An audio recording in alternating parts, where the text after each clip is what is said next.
ግን ደሟ ይፈሳል። ሰው ካያት ግን ያባረሯታል ታውቃለች። ዛሬ ማንም ሰው ይጥፋብኝ፣ ማንም ሰው ይስደበኝ፣ ማንም ሰው ይናቀኝ፣ ማንም ሰው ያበሻቅጠኝ፣ ይክፉኝም ይጣሉኝም ይደብድቡኝም ማግኘት ምፈልገው መድኃኔዓለምን ነው አለች። አወጣች። ይቺ ሴት ማንም ምንም ይበለኝ አለች።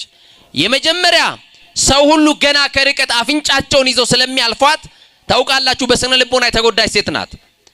ከዚህ የተነሳ ቤት ቀርታለች። በቃ ገንዘብም የላትም። ወደ ውጪ ከወጣችም ሰው እንዳትለምን ማንም ተጠግቶ ሳንቲም ይወረውርላት ሰው የለም። ሁሉ አፍንጫ የሚይዝባት ነው። ሁሉ የተጸየፋት ነው። ሁሉ የጠላት ነው። ምን ታደርግ? ይህቺ ሴት አምና ነው የወጣችው። ሰው ሁሉ አፍንጫ ቢይዝብኝ ምንም አይመስለኝም፣ ዛሬ ግን መድኃኒቴን ማግኘት ፈልጋለሁ። እጄ ላይ ገንዘብ የለም፣ እሱ ግን ገንዘብ አይለኝም፣ ሳንቲም አይጠይቀኝም። በነፃ የሆነ ፈውስ አለ በእጁ ላይ። ሁሉን ይፈታል። ማን አይልም፣ ማንነት አይጠይቅም፣ ዘር አይለይም፣ ብሔር አይለይም፣ ቀለም አይለይም።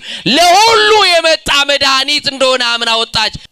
ይቺ ሴት እንደምንም መድረስ የምትፈልገው ክርስቶስ ጋር ነው። እስቲ መድረስ የምንፈልገው በሉ። በማርያም መድረስ የምንፈልገው በሉ ክርስቶስ ጋር ነው። መድረስ የምንፈልገው ቀራንዮ ነው። መድረስ የምትፈልገው ኢየሱስ ጋር ነው። መድረስ የምትፈልገው መድኃኒቷ ጋር ነው። እንዳሰበችው እንዳለመችው እንደተመኘችው መድኃኒቷ ጋር ደረሰች። ከኋላ ቆመችና አሰበች። ሰው ሁሉ ይገፋዋል፣ ሰው ሁሉ ይነካዋል፣ ይጨብጡታል፣ ያቅፉታል፣ ይስሙታል፣ ችግራቸውን ይነግሩታል፣ ያዋዩታል፣ ቤቴ ግባ ይሉታል፣ ታምም ያለው ይሉታል፣ ጠግነኝ ይሉታል፣ ፈውሰኝ ይሉታል፣ ፍታኝ ይሉታል፣ ሰው አርገኝ ይሉታል፣ ብዙ ጥያቄ ይጠይቁታል።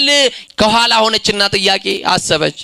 እኔ ስሜ ገሌ ይባላል፣ የመጣውበት ቦታ እንዲህ ነው፣ ህመሜ ይሄን ያክል አመት ቆይቶብኛል፣ ደም ይፈሰኛል፣ መጥፎ ጠረን አለኝ፣ እንዲህ ብዬ ልንገረው ወይንስ ደግሞ ያውቀዋልና ዝም ብዬ ከፊቱ ልቆም ምን ይሻለኛል ብላ አሰበች። ከኔ ጋር ናችሁ?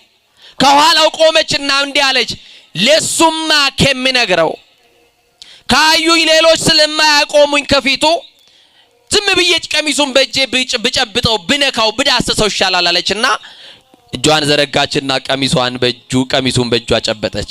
የዛን ጊዜ ከኢየሱስ ክርስቶስ ኃይል ወጣ ይላል። ምን ወጣ? እስቲ ኃይል ወጣ በሉ። እንዲህ አለ ክርስቶስ፣ ቀሚሴን የዳሰሰኝ ማን ነው?